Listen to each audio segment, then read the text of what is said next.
प्रिय मित्रों, आज का जो विषय के इसके अलावा, जैसा कि आप में से सभी लोग ये रिक्वेस्ट कर रहे हैं कि मैं फॉरेंसिक साइकोलॉजी के विषय पे भी आपसे बात करूं और अन्य दूसरे विषयों पे भी बात करूं। आज मैं एक ऐसे विषय पे बात करूंगा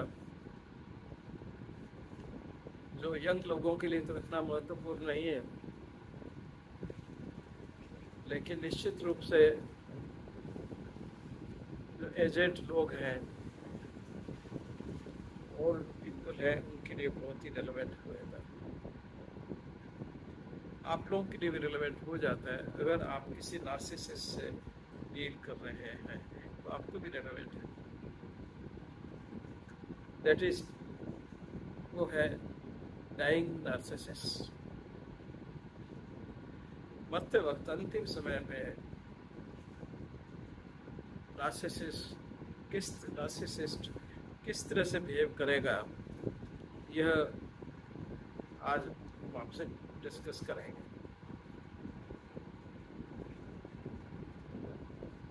सबसे पहले प्रश्न आता है कि मृत्यु तो हर आदमी की निश्चित ही है, इसमें तो कोई बात नहीं, कि जब ये कंफर्म हो जाता है आदमी को कि यस उसको अभी कोई फेटल डिजीज जो निश्चित रूप से उसके प्राण लेके ही जाएगी हो गई है, तो अलग अलग रिएक्शन होते हैं।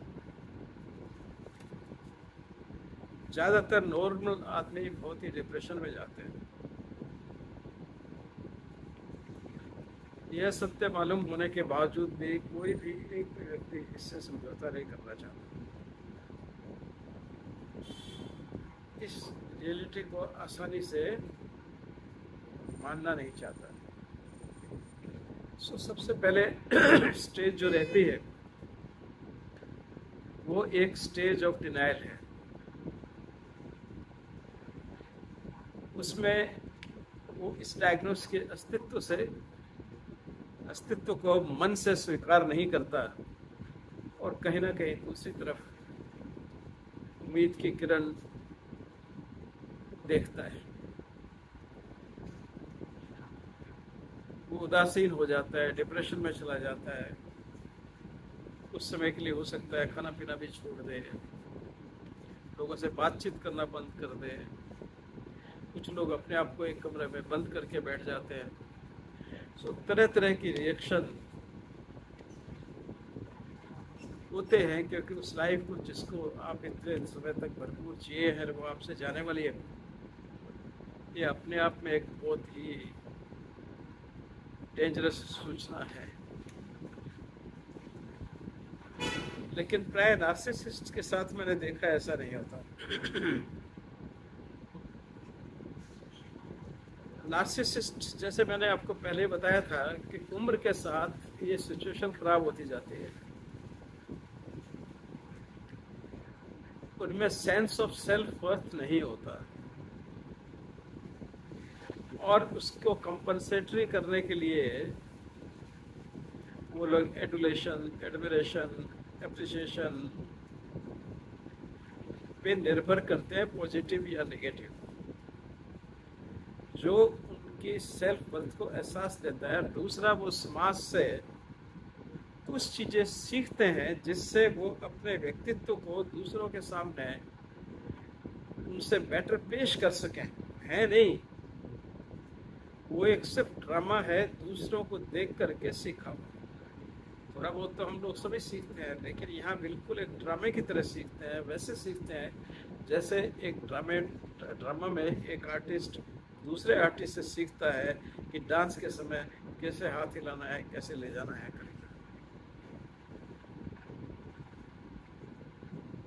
तीसरा, उनमें ग्रैंडियोसिटी। जब सेल्फ वर्थ का अभाव होता है या सेल्फ का अभाव होता है, इज ए कंपनसेटरी मैकेनिज्म। उसकी मानसिकता एक ग्रैंडियोसिटी क्रिएट करती है। क्योंकि ग्रैंडियोसिटी में सेल्फ वर्थ की जरूरत नहीं है। आप कोई आधार चाहते ही नहीं, आप सबसे इतने ऊपर है कि आपको नीचे बेस की कोई जरूरत ही नहीं है। तो ग्रैंडियोसिटी एक कंपनसेटरी मैकेनिज्म है सेल्फ वर्थ न होने का।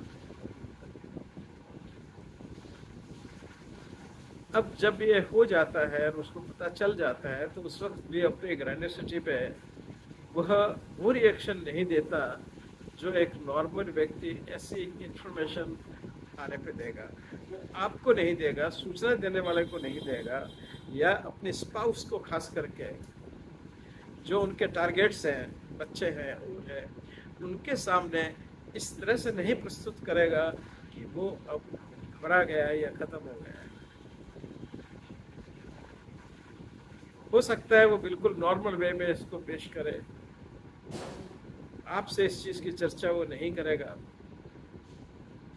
और उसके बाद जब डॉक्टर से भी मिलना है सेकेंड मीटिंग में,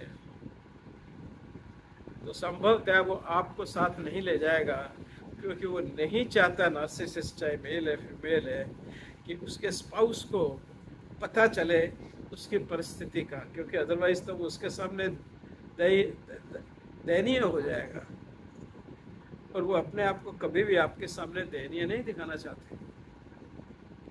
तो वो इंसिस्ट करेंगे कि हम डॉक्टर के पास में अकेले ही जाएं, अकेले ही बात करें। आपको कह देंगे आप बाहर बैठिए, मत आइए, मैंने अपने व्यक्तिगत सवाल पूछना है या कुछ ऐसा करना है। और आने के बाद भी वो आपसे एक आधे कोई बात सेंटेंस कर ले तो कर ले, अदरवाइज वो कुछ भी डिस्क्लोज नहीं करेंगे। वो जाकर के अपने कमरे में जहाँ एडमिटेड है या कहीं है वहाँ आराम से अपना करते रहेंगे, क्योंकि उनमें इमोशंस नहीं है। वो बच्चों से भी बात करेंगे, बस बात ही करेंगे, कोई इमोशंस दिखाने का या और कुछ करने का कभी भी कोई मौका आपको दिखने का नहीं मिलेगा। क्योंकि जब बच्चों तक खबर पहुंचेगी, अगर बच्चे बड़े हैं, अक्सर इस उम्र तक आके बड़े बच्चे हो जाते हैं, तो वो अपने ग्रैंड चिल्ड्रन को वो सबसे बात करेंगे, लेकिन वो बात इतनी एक अनकंसर्न और एक इतनी फॉर्मल वे में होगी कि उसमें इमोशनल डेप्थ आपको कहीं नजर नहीं आएगी। अक्सर मृत्यु के आघात को इमोशनल डेप्थ जो है बहुत बड़ा रिलीफ देती है, पर वो उस स्थिति में जाने के लिए सक्षम नहीं होते। इसलिए सुपर सुपरफिशियल और छोटी सी बात करेंगे। मेडिसिन का जहाँ तक संबंध है, क्योंकि अंतर में उनको मृत्यु का भय बहुत होता है जिसको कभी प्रकट नहीं करते। वो उस भय के कारण अक्सर वो किसी भी तरह के ट्रीटमेंट के लिए अपने आप को वॉलंटियर कर देते हैं। लेकिन जब खाना पीना छूटने लगता है और जब डॉक्टर्स से वो कुरेद कर पूछते हैं और उनको ये पता चल जाता है कि अब मृत्यु निश्चित है, अब कुछ समय की ही बात है, तब भी वो इमोशनल नहीं होते अपने स्पाउस से या बच्चों के साथ। वो सिर्फ अपनी किसी क्लोज सप्लाई, अगर वो कोरस्पॉन्डिंग नार्सिसिस्ट भी है तो और अच्छी तरह से उनके सामने शायद रो सकते हैं, उनको अपने आंसू दिखा सकते हैं, वो भी कुछ समय के लिए, क्योंकि उनके साथ इमोशनल अटैचमेंट तो कोई नहीं है, लेकिन प्लेजर शेयरिंग का, प्लेजर शेयरिंग का, क्योंकि उन्होंने उनको प्लेजर दिया है, उस को याद कर या उसके लॉस के निमित्त उनके सामने शायद आंसू निकाल सकते हैं, रो सकते हैं, लेकिन अन्यथा किसी भी अपने स्पाउस या बच्चों के सामने या और किसी बहू के सामने, किसी के सामने रो नहीं, कभी नहीं रोएंगे। जब मृत्यु का निश्चित ही हो गया, डॉक्टर्स ने कह दिया कि अब सिर्फ 72 घंटे हैं या इतना टाइम है, निश्चित टाइम है, अक्सर वो अपने आप को वेंटिलेटर या दूसरे आईसीयू की यूनिट्स में एडमिट करना पसंद नहीं करते, क्योंकि उनके जीवन तो सप्लाई पे है। लास्ट सेकंड तक उनको सप्लाई लेकर के ही जीना है, क्योंकि सेल्फ वर्थ उनको सिर्फ सप्लाई से ही मिलेगी। और इस स्थिति में उनको सप्लाई लेना बहुत आसान होता है, लेकिन एक बार आईसीयू में चले गए तो वहाँ सप्लाई का मिलना कोई संभव नहीं है, पॉसिबल है। उस परिस्थिति में वो कोई पढ़ना नहीं चाहते, इसलिए अक्सर अंत समय तक वो अपने आप को कॉन्शियस रख करके और लगातार सप्लाई के आलंब से ही जो बचा हुआ जीवन है वो निकालना चाहते हैं। वो हमेशा लोगों से घिरा हुआ रहना चाहेंगे इस पीरियड में, एक नहीं, दो नहीं, अपने भाई बहनों को, भाइयों को बुला लेंगे, लेकिन उन लोगों को बुलाएंगे जो लोगों में उसके नार्सिसिज्म की ट्रेस हैं, जो पहले भी उसके सर्किल में थे, जो पहले भी उसकी चेन में है, तो वो अपनी फूड चेन को ही बुलाते हैं, क्योंकि उनके साथ वो थोड़ा कंफर्टेबल फील करते हैं और उन्हीं लोगों से उस वक्त वो घिरे रहना चाहते हैं। स्पाउस या फैमिली यानी कि बच्चे और दूसरे जो उनसे प्रॉपर्टी इत्यादि शेयर करते हैं, उनके लिए अभी जाना ठीक नहीं होता इस पीरियड में। वो अपनी प्लानिंग या आपको कष्ट देने का या बच्चों को कष्ट देने का या आप उनके जाने के बाद में परिवार में लड़ाई हो या कुछ हंगामा हो, वो ऐसी पूरी व्यवस्था करने की प्रयास करेंगे, क्योंकि उनसे आपको कोई नहीं है। बिकॉज जब तक वो लास्ट सांस तक है, ये उनको सप्लाई देगी, उनको सेल्फ वर्थ को याद दिलाएगी, मरने के बाद भी उस सेल्फ वर्थ का वो इंतज़ाम करते हैं। तो इसलिए अक्सर वो इस तरह के फाइनेंशियल वर्क करके जाएंगे या प्रॉपर्टी के काम करके जाएंगे कि काफ़ी समय तक लोग आपस में या तो लड़ते रहें या उनको ढूंढते रहें या उनको समझ ही नहीं आए कि क्या चीज़ है। यानी कि वो किसी न किसी तरह से दुखपूर्वक रहे और उनको कष्ट हो, पैसा नहीं भी मिले तो उनको कोई इस चीज़ से मतलब नहीं है।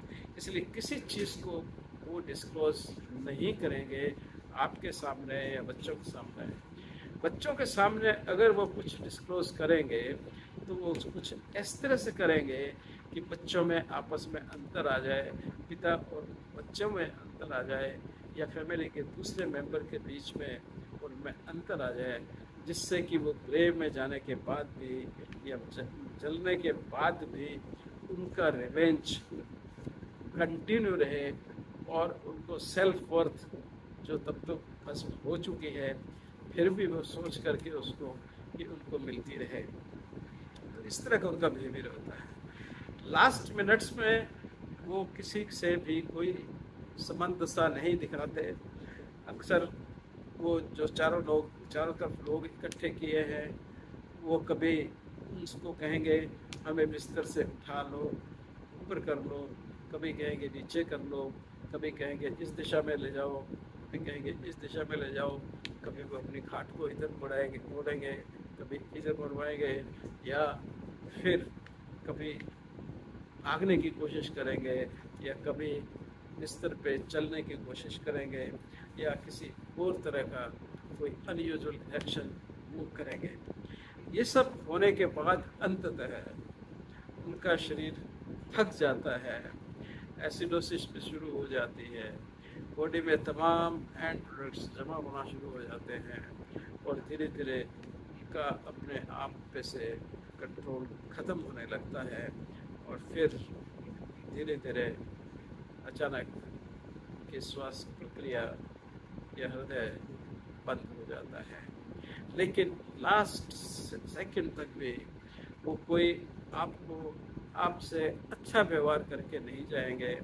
अगर उस समय पे या उससे कुछ पहले समय पे जब पेशेंट कॉन्शियस था, आप कोई रिग्रेट्स देना चाहते हैं तो उसकी उनको कोई आवश्यकता नहीं है। या फिर आप कभी ये कहना चाहो कि चलो इस बार तो बहुत कुछ सब कष्ट में रहा, नेक्स्ट टाइम क्या हम साथ में रह कर के वो तुरंत इनकार कर देंगे, क्योंकि ये उनको मौका मिला है लास्ट मिनट्स में आपको डिग्रेड करने का, आपको डिस्कार्ड करने का।